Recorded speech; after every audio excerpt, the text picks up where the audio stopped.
सदगुरुदेव भगवान की जय, श्री मोनी बाबा भगवान की जय।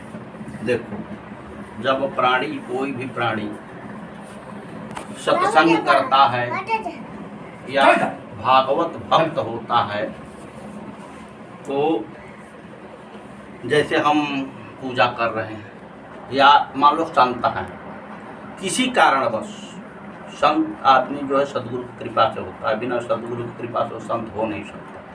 किसी कारणवश यद्यपि मैं पृथ्वी पर आया हूँ, तो ये जरूर होता है कि अगर हम गुरु के भक्त हैं तो निश्चित रूप से पृथ्वी पर नहीं आना, मुक्त हो जाना है। बाई दबे क्या होता है कि जब कर्म मेरा बहुत ज़्यादा खराब है तो पुनः इस पृथ्वी पर आना पड़ता है। जब पृथ्वी पर मैं आऊँगा तो मेरी मानसिकता भागवती होगी ही होगी।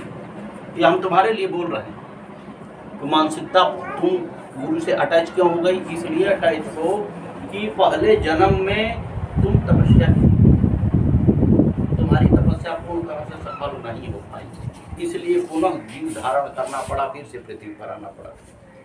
और जैसे ही आई इन्होंने तुमको पकड़ लिया, फिर से इन्होंने तुमको सहारा देना शुरू किया, अब आगे बढ़ जाओ और तुम्हारी मुक्ति हो। इसके लिए कुछ नियमें होती हैं। रास्ता सही है, जो जानती हो वही हम भी जानते हैं, उससे ज़्यादा कोई नहीं। एक सहारा की जरूरत क्या आती हो, एक मंत्र की जरूरत होती है। वो मंत्र को रोज पूजा में तुम बोलती हो, लेकिन अब तुमको एक गुरु बन के कोई व्यक्ति जब उस मंत्र का ताकत दे देगा तो तुम्हारा वो मंत्र कल्याण कर देगा। तो गुरु ये है, इन्हीं के मंत्र को आपको दिया जाएगा अगर चाहोगी तब। और निश्चित रूप से अगर पिछले जन्म में तुम भक्ति नहीं की होती तो इतना लगन नहीं होता, न ही इतना जल्दी तुम गुरुदेव के सानिध्य में आ जाते। तो ये प्रभु का आदेश है कि तुमको रास्ता दिखाया जाए। तुम्हारे पूर्व जन्म के संस्कार हैं, कुछ बुराइयां रख गई होंगी जिसलिए कि पुनः चोले में आ गई। और संत के सामने सभी लोग एक समान होते हैं। हम तुमको बताएं, एक बहुत बड़े संत थे और वो ये लगाए थे, भगवान को भोग लगाया गया था, वो भोग उन्होंने ग्रहण किया। इसके बाद एक बार उनका विचार परिवर्तन हो गया, उनका नेचर ही गंदा हो गया। और जैसे ही 10 मिनट के लिए उनका नेचर गंदा हो गया, वो बहुत बड़ा संत थे, वो बेचैन हो गए, कह रहे मेरे साथ ऐसे कैसे हो सकता है। तो वो जो है पता लगाने लगे कि कहाँ से बुराई आ गई मेरे अंदर। तो ये पूछे कि गुरुदेव को, भगवान को भोग किसने लगाया था? ये हुआ कि फलाना लगाए थे। उस व्यक्ति को उन्होंने बुलाया कि तुम भगवान का भोग लगाए थे? तो कहा हाँ हमने लगाया था। तो वो भोग किसने लगवाया था? तो उसने कहा कि कलकत्ते की एक वेश्या आई थी, उन्होंने भोग लगवाया था, उसके पैसे से सारा भोग श्रृंगार हुआ भगवान का और भोग लगा हुआ। वो ताड़ गए कि वो बुराई मेरे अंदर आ गई कुछ क्षण के लिए, क्योंकि वेश्या है, उसकी बुराइयां जो है वो भोग लगाई भगवान को। अब वो संत बेचारे क्या किए, उठे और भगवान के यहाँ गए। उन्होंने उनको जाके उलाहना दिया कि प्रभु मेरे साथ ऐसे कैसे हो गया, क्या अब यही रह गया है? तो भगवान ने जवाब क्या दिया?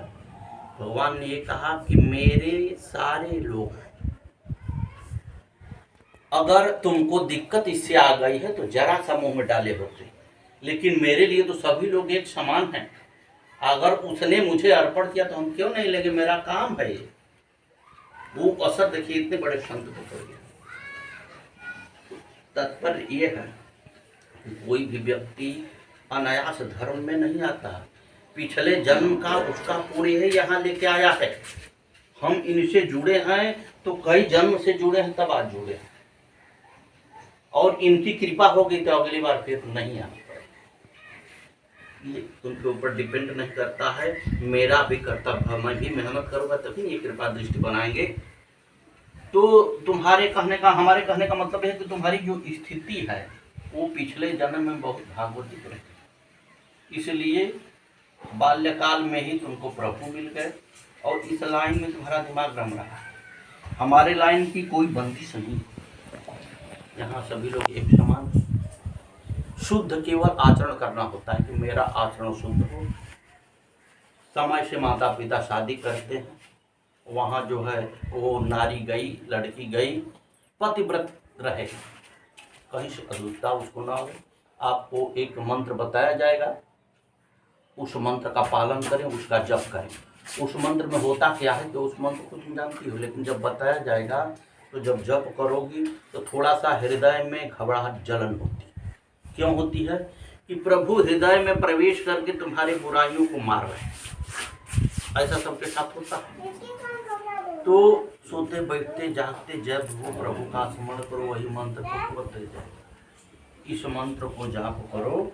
जब भी कोई बंदिश नहीं है कि तुम जो है बैठ के 2 घंटा यहीं बैठ के करो ना, कहीं भी मौका मिला तो वहीं बैठ जाओ, कहीं भी चलते फिरते हो, खाना बना रही हो, जैसी भी प्रभु के मंत्र को केवल गुनगुनाओ, तुम्हारे ऊपर उनकी कृपा हो जाएगी। और जब वो मंत्र दिया जाएगा तो तुम्हारे पिछले कर्म के जो बुरा चीज़ें हैं सब नष्ट हो जाएंगे, आगे सब भला होगा।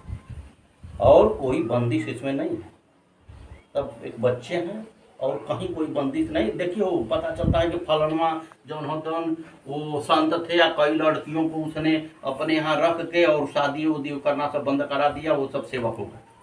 लेकिन हमारे लाइन में ऐसा कुछ नहीं होता है। हमारे लाइन में बताया जाता है कि आप अपने परिवार के साथ रहो, शुद्ध आचरण करो, तुम सुखी रहो, इसी में हम सभी भी सुखी। ये तुम्हारे लिए बहुत अच्छा है। अगर तुम चाहती हो तो ये आ रहा है आगे नवरात्र। नवरात्र में जब भोजन न ग्रहण करो तो आके प्रभु की दीक्षा ले सकती हो।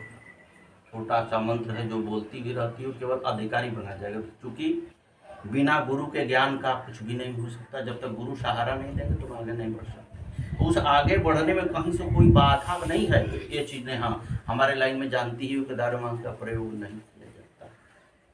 तो हर व्यक्ति अपने कर्म को लेके आया है, हम अपने कर्म को लेके आए हैं, तुम अपने कर्म, यानी जितने प्राणी हैं उसमें हमारा कर्म किसी के पास नहीं, हमारा स्वयं का कर्म है अपने पास। और जो प्राणी करता है वो भोगता है, चाहे अच्छा किया हो तो भी भोगेगा, बुरा किया है तो भी भोगेगा। इससे कोई भी बचा न बचा है न बच पाएगा। अगर हमने पाप किया है तो कई जन्म लेना पड़ेगा, लेकिन भोगना पड़ेगा, उससे बच नहीं। तो तुम्हारा जो है बहुत भारी पुण्य रहा है कि पुनः तुम इस जोनी में आके, ये जोनी दुर्लभ है, इसमें कोई जात पात नहीं होती। जात पात के बारे में तुमको बता दें कि एक थे महाराष्ट्र में संत चोखा मेला, वो गए मार्केट में, बाजार में। वहाँ जब गए तो देखे कि बड़े सुंदर सुंदर केला। जब वो देखे उनका इच्छा हुआ कि अब ये केला जो है